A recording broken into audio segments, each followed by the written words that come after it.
Hello everyone, welcome to eKuhipath. This is the fourth lecture in the lecture series Indian Economy Through Previous Year's Questions. আমি আগতে 2013, 14 আৰু 15 ৰ part A questions খিনি solve কৰিলো. So আজি A questionত আমি around 9 to 10 questions solve কৰিম 2015 ত আহা. 2015 ৰ আহা আধাখিনি questions আমি already solve কৰিলো. বা যেহেতু 2015 ত around 20 plus questions আহিছিলে economic. So আমি হেতু two part divide কৰিছো. So this is the part 2 of 2015. So without further ado, let's jump to the first question in hand. There has been a persistent deficit budget year after year. Which of the following actions can be taken by the government to reduce the deficit? Itia deficit mane ki? Simple terms of jodi ami kau, deficit jetia hoy tetia government or expenditure is greater than government revenue. Mane government jiman earn kore, junto revenue hoy, hetu jodi kom hoy, jiman spend kore, hetu ke koi deficit. Itia yat koise je government or year after year deficit budget hoy ase, mane deficit bahi goi ase, expenditure বেছি হৈ আছে ৰেভিনিউতকে so এনেকুৱা ক্ষেত্ৰত গভৰ্নমেন্টে কি কৰিব পাৰে যাতে হে ডেফিসিটটো কমাই দিব কি কৰিব পাৰে গভৰ্নমেন্টে এক্সপেন্ডিচাৰ কমাব কেনেকে পাৰে বা গভৰ্নমেন্টে এক্সপেন্ডিচাৰ কমাব পাৰে বা ৰেভিনিউ বঢ়াব পাৰে কেনেকে কৰিব পাৰে হেতুৱে তাৰ কিছুমান টাইপস দিয়া আছে which of the following actions can be taken by government এটা দিয়া আছে reducing revenue expenditure yes revenue expenditure to কমাব লাগিব introducing new welfare scheme এটা যে নতুন welfare scheme introduce কৰে হেতুটো গভৰ্নমেন্টৰ পইচাটো আৰু স্পেন্ড হে হ'ব নকমিব expenditure বাহিব so no rationalizing subsidies মানে গভৰ্নমেন্টে ধৰিলক বহুত সাবসিডি আছে তাৰে ভিতৰত গভৰ্নমেন্টে কিছুমান সাবসিডি যোনবিলাক অদৰকাৰী বুলি ভাবিছে হেবিলাক ৰেশনালাইজ কৰিব হেবিলাক নাইকা কৰি দিব বা কমাই দিব তেনেকুৱা স্টেপস লব so yes expanding industries এতিয়া যদি গভৰ্নমেন্টে ইন্ডাষ্ট্ৰি এক্সপান্ড কৰিলে ইন্ডাষ্ট্ৰি যদি গভৰ্নমেন্টে এক্সপান্ড কৰে তেতিয়া গভৰ্নমেন্টক ক্যাপিটাল লাগিব গভৰ্নমেন্টে আৰু expenditure কৰিব লাগিব যাতে গভৰ্নমেন্টে আৰু পইচা খৰচ কৰি পেলাই নতুন ইন্ডাষ্ট্ৰি সেটআপ কৰে সো ইয়াত এক্সপেন্ডিচাৰ বাহিব কিন্তু আমি কি কৰিব লাগিব এক্সপেন্ডিচাৰ কমাব লাগিব সো এটো নহব so 1 and 3 will be the correct answer আৰু ইয়াত 8 আছে so A will be the correct answer so আমি দেখিলো যে যদি যে ডেফিসিট কি হয় যেতিয়া এক্সপেন্ডিচাৰ ইজ গ্ৰেটাৰ দেন ৰেভিনিউ হেতুকে ডেফিসিট বুলি কয় আৰু ডেফিসিট যদি আমাৰ কমাবলে মন তেতিয়া আমি ইদাৰ ৰেভিনিউ বঢ়াব লাগিব নাইবা এক্সপেন্ডিচাৰটো কমাব লাগিব আৰু এক্সপেন্ডিচাৰ কমোৱাৰ এটো আৰু এটো এই দুটা মানে subsidies বিলাক rationalize কৰি আৰু revenue expenditure কমাই পেলাই আমি দেখিলো two ways in which government tries to reduce the deficit so এই কাৰণে answer টো হল A এটা ইয়াৰে গুটে explanation টো ইয়াত in details দিয়া আছে you can pause the video and watch and read through it but মই যোনখিনি কৈছো that will be sufficient to solve such kind of questions এটা nextত আমি আহিলো with reference to 14th finance commission which one of the following are correct এটা দিয়া আছে যে share of states in central divisible pool to increase kora hol 32 পৰা 42 লৈকে আৰু recommendations concerning sector specific grants o mention kora hol ইয়াত মানে কৈছে যে 14th finance commission এ কি recommend কৰিছে হেতুৰ কথাই খুদিছে ফাৰ্স্ট অপচনত দিয়া আছে যে আগতে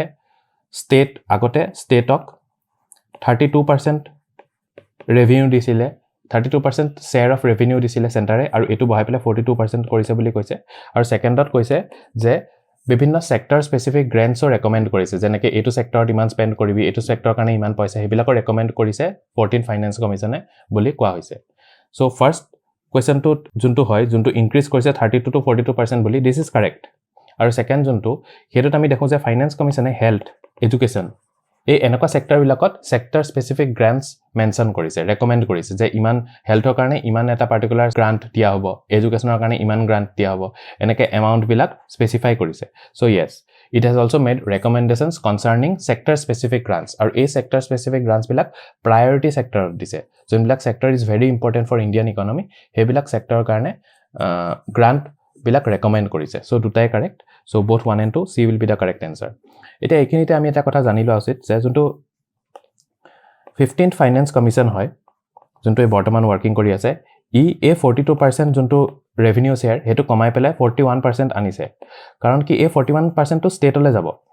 আগতে 82% টো ষ্টেটলে গৈছিল কিন্তু এতিয়া 1% কমি গল কাৰণ এতিয়া জম্মু এণ্ড কাশ্মীৰ ষ্টেট হৈ থকা নাই Jammu and Kashmir union territory হৈ গল যেটো Jammu and Kashmir union territory হৈ গল সো জম্মু এণ্ড কাশ্মীৰৰ শেয়াৰটো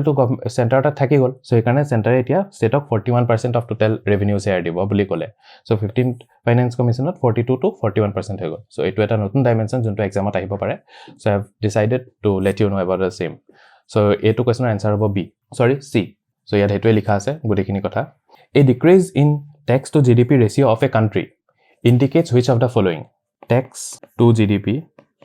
ratio কৈছে কমি গৈছে এটো যে কমি গৈছে কি এটো কি ইন্ডিকেট কৰে প্ৰথমত দিয়া আছে স্লোইং ইকোনমিক গ্ৰোথ আৰু নেক্সট দিয়া আছে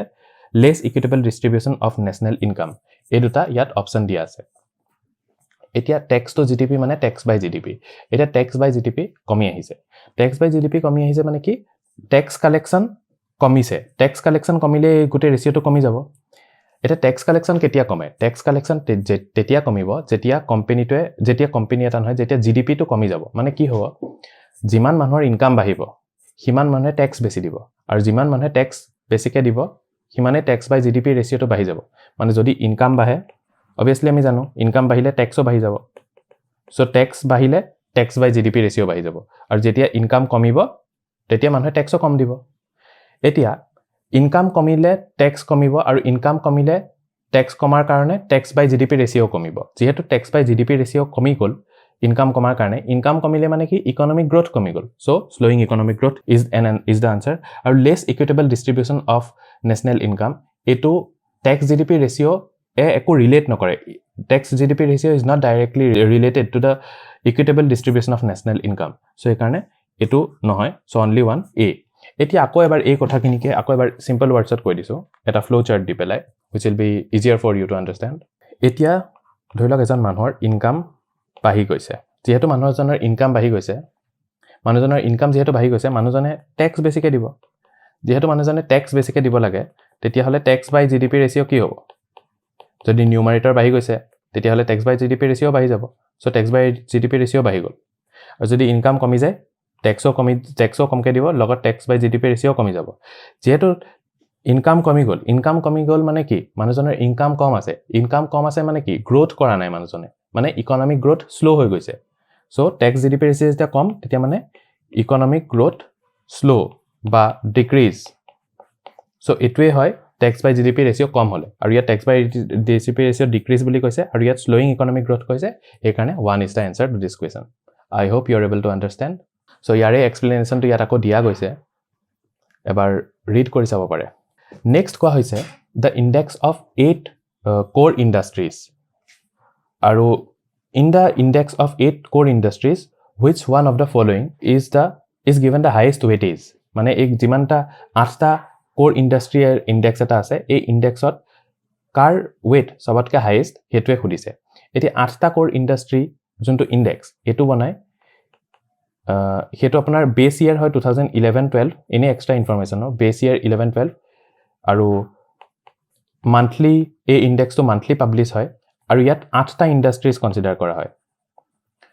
8টা ইন্ডাস্ট্ৰিজ হৈছে coal crude oil natural gas refinery steel cement fertilizer and electricity এই 8টা ইন্ডাস্ট্ৰিৰ এটা ইনডেক্স এটা বনোৱা হয় হেতুকে কয় ইনডেক্স অফ 8 কোৰ ইন্ডাস্ট্ৰিজ বা ইনডেক্স অফ কোৰ ইন্ডাস্ট্ৰিজ এই 8টা ইন্ডাস্ট্ৰিজ মনত ৰাখিবলৈ এটা নিমনিক এটা আছে CCE ফ্ৰেন্ডছ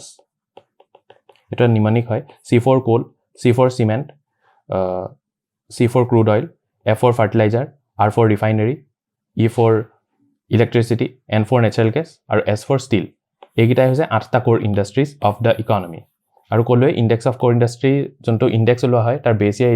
2011-12 ৰাখা হয় আৰু ইয়াত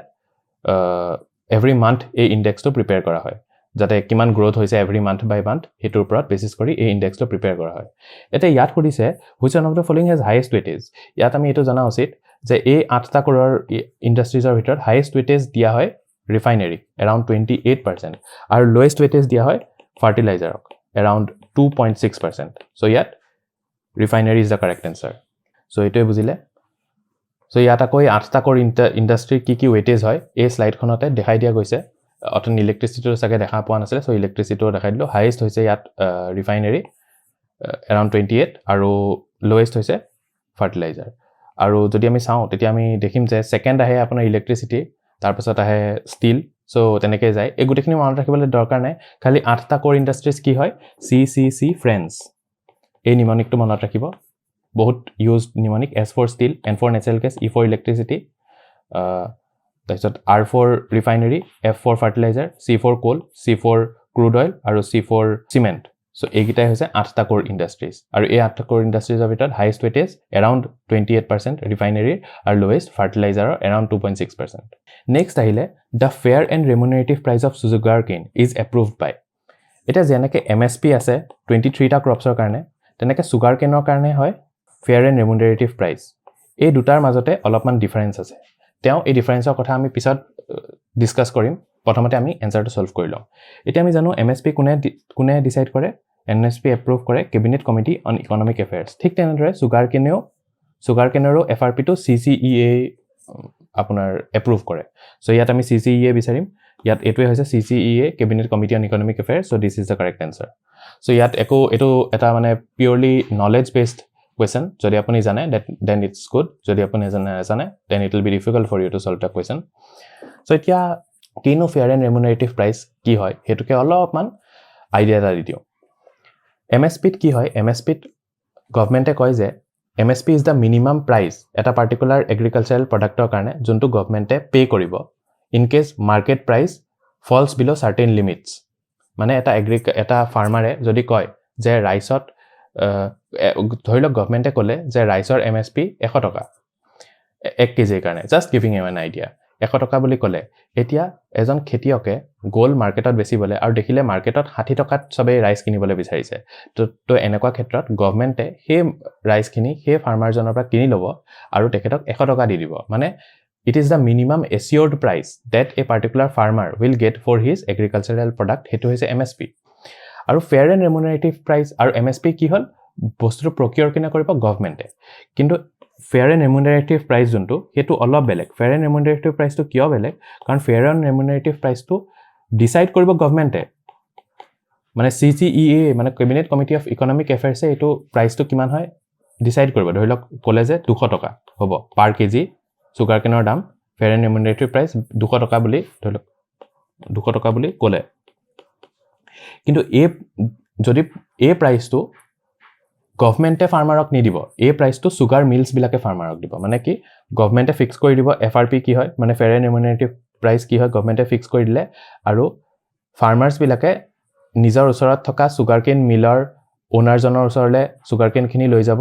আৰু ক'ব যে fair and remunerative price 100 টকা হয় so you will have to pay at least fair and remunerative price to me and I will give you this sugarcane মানে মানুহ খেতিয়কজনে ক'ব যে মই সুগাৰকেন খিনি তোমাক দিম যদি তুমি মোক আৰু তুমি মোক at least fair and remunerative price যোনটো 200 টকা পাৰ কেজি হয় হেতু মোক দিব লাগিব বুলি হেতু হৈছে fair and remunerative price দুটাৰ ডিফাৰেন্স কি MSP ত গভৰ্নমেন্টে নিজে প্ৰকিউৰ কৰিব কিন্তু fair and remunerative priceত এই প্ৰাইসটো সুগাৰ মিল ওনাৰ্স বিলাকে পে কৰে হেতু হৈছে ডিফাৰেন্স দুটাৰ কিন্তু বাকিখিনি বস্তু একে আৰু কেবিনেট কমিটি অন ইকোনমিক এফেয়াৰ্স দুটাই ডিসাইড কৰে fair and remunerative price কি বা MSP কি এই গুটেখিনি কথা ইয়াত লিখা আছে নেক্সট আহিলে which one of the following issues the global economic prospects report periodically global economic prospect report খনো কোনে পাবলিশ কৰে হেতুৱে খুদিছে ইয়াত আৰু ইয়াত অপচন দিছে এটা এছিয়ান ডেভেলপমেন্ট বেংক এটা European bank for reconstruction and development এটা US ফেডাৰেল বেংক আৰু এটা ওয়াৰ্ল্ড বেংক আমি এটো এটা এনেকুৱা এটা কোৱেশ্চন যোনটো কমপ্লিটলি ফ্যাকচুৱেল হয় আৰু ইয়াত নলেজ থকাটো উচিত এতিয়া জাস্ট এডিশনাল ইনফৰমেশনৰ কাৰণে এটোৱে কওঁ যে Asian Development Bank যোনটো ৰিপৰ্ট পাবলিশ কৰে the most important report published by Asian Development Bank is Asian Development Outlook and not Global Economic Prospects আৰু Economic Bank for Reconstruction and Development যোনটো publish কৰে হেকনৰ নাম হৈছে Regional Economic Prospects US Federal Bank বিভিন্ন report publish কৰে but everything relates to US itself কাৰণ to US or Federal Reserve Bank হয় যেনেকৈ আমাৰ RBI ইহঁতে কেতিয়া ওয়াৰ্ল্ডৰ কাৰণে তো পাবলিশ নকৰিব সো ই পাবলিশ নকৰিব এনেকা গ্লোবাল ইকোনমিক প্ৰসপেক্টস তো বাকি থাকিলে world bank it is the world bank that prepares and publishes global economic prospects আৰু এটো biannual affair হয় মানে biannually এটো প্ৰডিউস কৰে যত হিহঁতে গ্লোবাল ইকোনমি আৰু ইকোনমিক সিনাৰিও অফ ডিফাৰেন্ট সেকশনস যেনেকৈ লেটিন আমেৰিকা হৈ যাওক এছিয়া হওক এছিয়া পেসিফিক হওক হেবিলাকৰ ইকোনমিক প্ৰসপেক্টটো ফৰকাস্ট কৰে so world bank is the correct answer আকৌ এবাৰ কৈ দিও যে এছিয়ান ডেভেলপমেন্ট বেংকে কি পাবলিশ কৰে এছিয়ান ডেভেলপমেন্ট বেংকে কৰে Asian development outlook Asian European Bank for Reconstruction and Development কি পাবলিশ কৰে regional economic prospects US federal বেংকে একো পাবলিশ নকৰে কাৰণ ইহঁতে reports and statistics relating to US ইকনমিহে ষ্টাডি কৰে আৰু ৱৰ্ল্ড বেংকে পাবলিশ কৰে গ্লোবেল ইকনমিক প্ৰসপেক্টছ লগত ৱৰ্ল্ড বেংকে আৰু বিভিন্ন টাইপৰ বেলেগ ৰিপৰ্টছ পাবলিশ কৰে we will study about it in another class য'ত মই ডিটেইলত ৱৰ্ল্ড বেংক কি হয় ইয়াৰ ষ্ট্ৰাকচাৰটো কি গোটেইখিনি ভালকৈ বুজাই দিম সো ইয়াতে আকৌ এটোৱে লিখা আছে You can take a note of this. The Asian Development Bank publish kore Asian Development Outlook. European Bank for Reconstruction and Development publish kore regional economic prospects. USA to ekuno kore World Bank kore global economic prospects. Eto biannually hoy. This is a very important fact. Je eto biannually hoy. So there's that. Aru eta ami next question le jao. Heto hoise Reserve Bank of India reduces statutory liquidity ratio by 50 basis points. Which one of this is likely to happen? Statutory liquidity ratio মানে কি statutory liquidity ratio মানে হৈছে the minimum capital বা minimum amount that a bank is required to deposit with the RBI mandatorily মানে RBI ধৰিলক Axis Bank কলে যে you will have to deposit 1 lakh rupees with me mandatorily as statutory liquidity ratio এনে Axis Bank ওচৰত ধৰিলক আসলে 10 লাখ টকা যেতিয়া RBI কলে যে তমুৰ তাত 1 লাখ টকা এটা ম্যান্ডেটৰিলি ৰাখিব লাগিব তেতিয়া এক্সিস বেংকৰ তাত বাকি থাকিলে 9 লাখ টকা আৰু এই 9 লাখ টকা দিয়ে লোন দিব লাগিব এতিয়া এটা নতুন এটা সিনাৰিও এটা চাও এই সিনাৰিওটো আকৌ এবাৰ বুজাই দিও সিনাৰিও 1 RBI Axis Bank RBI Axis Bank কলে যে you will have to maintain a minimum amount of rupees 1 lakh with me as statutory liquidity ratio তো 1 lakh এটা মোৰ লগত ম্যান্ডেটৰিলি ৰাখিবই লাগিব বুলি RBI Axis Bank কলে এতিয়া Axis Bank ওচৰত ধৰিলোৱা 10 লাখ টকা আছিল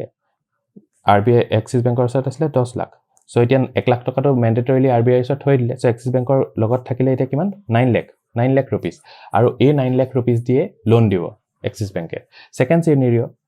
RBI Axis Bank কলে যে তই স্ট্যাটুটৰি লিকুইডিটি ৰেশিও মোৰ লগত ৰাখিব লাগিব rupees 50000 এতিয়া এনেকুৱা সিনাৰিওত এনে 10 লাখ টকা আছিল এনেকুৱা সিনাৰিওত Axis Bankৰ হাত কিমান পইচা বাকি থাকিব লোন দিবলে 9.5 লাখ লোন দিবলে সো ইয়াত লোন দিবলে কম পইচা আছে ইয়াত লোন দিবলে বেছি পইচা আছে যেহেতু Axis Bankৰ ওচৰত সেকেন্ড সিনাৰিওত লোন দিবলে বেছি পইচা আছে সো এনেকুৱা ক্ষেত্ৰত কি কৰিব Axis Banke বেছিকে লোন দিবলে কি কৰিব Axis Banke নিজৰ ইন্টাৰেষ্ট ৰেট বিলাক কমাই দিব যাতে মানুহে বেছিকে লোন দিয়ে কাৰণ তাৰ তাত বেছি পইচা আছে সো বেছি পইচা আছে মানে বেছিকে লোন দিব পাৰিব আৰু সেই কাৰণে ইন্টাৰেষ্ট ৰেট অলপমান কমাই দিব যাতে মানুহে বেছিকে লোন লয় সো আমি দেখিলো যেটা স্ট্যাটুটৰি লিকুইডিটি ৰেশিও কমাই দিয়ে তেতিয়া বেংকে কমাৰ্শিয়াল বেংক বিলাকে নিজৰ লেন্ডিং ৰেট বিলাক কমাই দিব সো হেতুৱে হৈছে স্ট্যাটুটৰি লিকুইডিটি ৰেশিওৰ ফাংচন এনে ইজি হবলে মই 50000 1 lakh এনেকে এক্সাম্পল বিলাক দিলো কিন্তু জেনাৰেলি স্ট্যাটুটৰি লিকুইডিটি ৰেশিও ইজ এ ৰেশিও মানে কেনেকে ধৰিলো 1% of your total amount that you have in your bank account here to ৰাখিব লাগিব বুলি Axis Bank RBI Axis Bank কব মানে ধৰিলো এনেকে স্ট্যাটুটৰি লিকুইডিটি ৰেশিওটো এনেকে ডিসাইড হয় যে RBI Axis Bank কব যে you will have to deposit 1% of your total savings with us এতিয়া RBI Axis Bankৰ তাত যদি 1 লাখ টকা থাকে তাৰে 1% as SLR Reserve Bankৰ ওচৰত ৰাখিব লাগিব সো এটো হল SLR কি হয় হেতু বুজিলো সো এতিয়া এখিনি বুজাৰ পাছত এতিয়া আমি অপশন কিটালৈ চাও প্ৰথম অপশন আছে India's growth rate increases drastically একো লজিক নাই foreign institutional investment may bring in more capital একো লিংক নাই foreign institutional investmentৰ লগত scheduled commercial bank may cut their lending rates yes already কলোৱে যে তেতিয়া SLR কমি যায় তেতিয়া scheduled commercial bankৰ হাত বেছি ক্যাপিটাল থাকে লোন দিবলে আৰু তেতিয়া বেছিকে লোন দিব আৰু বেছিকে যেতিয়া লোন দিব সিহঁতে নিজৰ ইন্টাৰেষ্ট ৰেট কমাই দিব so C is the correct answer আৰু it may drastically reduce liquidity reduce নহয় liquidity increase হ'ব কাৰণ বেছিকে লোন দিব সো এটো wrong so C is the correct answer next that আছে in India markets in agriculture are regulated by Essential Commodities Act APMC Act Agricultural Produce Act Food Orders Act Food Products Act এতিয়া recently আমি পাঞ্জাবৰ বিভিন্ন ফাৰ্মাৰ্স protest দেখি আছো আগতে আমি ফাৰ্মাৰ্স protest দেখিছিলো তেতিয়া এটা ওয়াৰ্ড বহুত কমন আছিল APMC mandis এই APMC mandis নো কি হয় APMC mandis হৈছে হোলসেল মাৰ্কেট ফৰ এগ্ৰিকালচাৰাল প্ৰডাক্টস যত ফাৰ্মাৰ্স বিলাকে নিজৰ এগ্ৰিকালচাৰাল প্ৰডাক্ট লৈ পেলাই বেচে আৰু যিমানখিনি এগ্ৰিকালচাৰাল মাৰ্কেটস আছে সেই গুটেখিনি ৰেগুলেট কৰে ৰেগুলেট হয় APMC Act or APMC Act through di aru ei APMC Act bilak sob state karone beleg sob state banai so yat koise markets in agricultural products are regulated under obviously APMC Act mane Agricultural Produce Market Committee Act enacted by states so B is the correct answer aru Essential Commodities Act regulate kore production distribution prices of key commodities মানে যোনলা কি commodities essential commodities হয় হিহতৰ production regulate কৰিবলেহে essential commodities act use কৰা হয় আৰু যোনটো agricultural produce grading and marketing act যোনটো হয় it provides stabilisation through grading and quality certification of agri goods মানে সাৰ্টিফিকেশন হে দিয়ে ষ্টেণ্ডাৰ্ডাইজেশ্যন হে কৰে যাতে ফাৰ্মাৰ্স বিলাকে এটো এসাৰ্টেইন কৰিব পাৰে যে তেখেতৰ প্ৰডাক্টস বিলাক ভাল আৰু তেখেতে ভাল প্ৰাইস পায় তাৰছত food products order 1956 and meat and food products order এটো কি কৰে এটো এলাউ কৰে গভৰ্নমেণ্টক to regulate production and quality control specifically relating to milk products and meat products মানে এটো থ্ৰুদি যিমান বিলাক মিল্ক আৰু মিট প্ৰডাক্টস আছে মোস্টলি হেবিলাকক গভৰ্নমেণ্টে ৰেগুলেট কৰে আৰু কোৱালিটি ইনস্পেক্ট কৰে সো এইগিটা হৈছে এই তিনটা বেলেগ এক্ট আৰু এক্সিকিউটিভ অৰ্ডাৰছৰ কাম আশা কৰোঁ এই গুৰিখিনি বুজি পালে কিন্তু কোৱেশ্চনত হৈছে মাৰ্কেট ইন এগ্ৰিকালচাৰাল প্ৰডাক্টছক কোনে ৰেগুলেট কৰে obviously APMC Act এতিয়া next final question of the day হেতু হৈছে which one of the following brings out consumer price index number for industrial workers আৰু এটো ইয়াত অপচন দিয়া আছে reserve bank of India department of economic affairs labour bureau আৰু department of personnel and training so ইয়াৰ answer এটো অলপ ফ্যাক্চুৱেল হৈ যায় সো ইয়াৰ এনসাৰ হৈছে আৰু লেবাৰ ব্যুৰো বাৰু CPIIW এতিয়া মানে কি হয় কনজিউমাৰ প্ৰাইস ইনডেক্স নাম্বাৰস দি পেলাই কনজিউমাৰ প্ৰাইস ইনডেক্স নাম্বাৰ দি পেলাই কি হয় এটা ইনফ্লেচনৰ আইডিয়া ল'ব পাৰি মানে কনজিউমাৰ প্ৰাইস ইনডেক্স দি পেলাই এটা ইনফ্লেচনৰ আইডিয়া ল'বলে কনজিউমাৰ প্ৰাইস ইনডেক্স ওলোৱা হয় সো RBI এই কামটো obviously RBI কামটো নকৰে ডিপাৰ্টমেন্ট অফ ইকনমিক এফেয়াৰ্স এই কামটো নকৰে কি কৰে labour bureau which is attached to Ministry of Labor and Employment ইহতে monthly বেসিছত CPIIW বুলি কোৱা হয় CPIIW monthly বেসিছত পাবলিশ কৰি থাকে সো হেকাৰণে labour bureau is the correct answer আশা কৰোঁ একুটেখিনি আপোনালোকে বুজি পালে 2015 ইয়াৰত কি হৈছিল মানে অলপমান ইকনমিটো slightly on the easier side আছিল আৰু ইয়াত কিছুমান ফ্যাক্চুৱেল বস্তু আহিছিল মানে around 60% of the questions were ফ্যাক্চুৱেল যেনেকৈ আমি এটো কোৱেশ্চন চালো এটো কোৱেশ্চন যদি কোনবাই জানে তেতিয়া জানে আৰু যদি নাজানে তেতিয়া অলপমান আইডিয়া লগাই পেলাই মানে কনসেপ্ট বুজি পেলাই কৰিবলে অলপমান দিগদাৰ but still it's on the easier side তাৰ উপৰিও আমি আৰু দেখিছো যেনেকৈ APMC এটো বহুত ইজি কোৱেশ্চন আছিল তাৰ উপৰিও SLR এটো বাৰু অলপমান কনসেপচুৱেল কোৱেশ্চনে আছিল তাৰপিছত এটোটো এক্সট্ৰিমলি ফ্যাক্চুৱেল টাইপৰ বুলি ক'ব পাৰি কাৰণ যদি কোনবাই নেজানে তেতিয়া হলে একো লজিক ইউজ কৰিব নোৱাৰে but still it is on the easier side কাৰণ গ্লোবাল ইকনমিক প্ৰসপেক্টছটো প্ৰায় মানুহখিনিয়ে জানে ওয়াৰ্ল্ড বেংক বুলি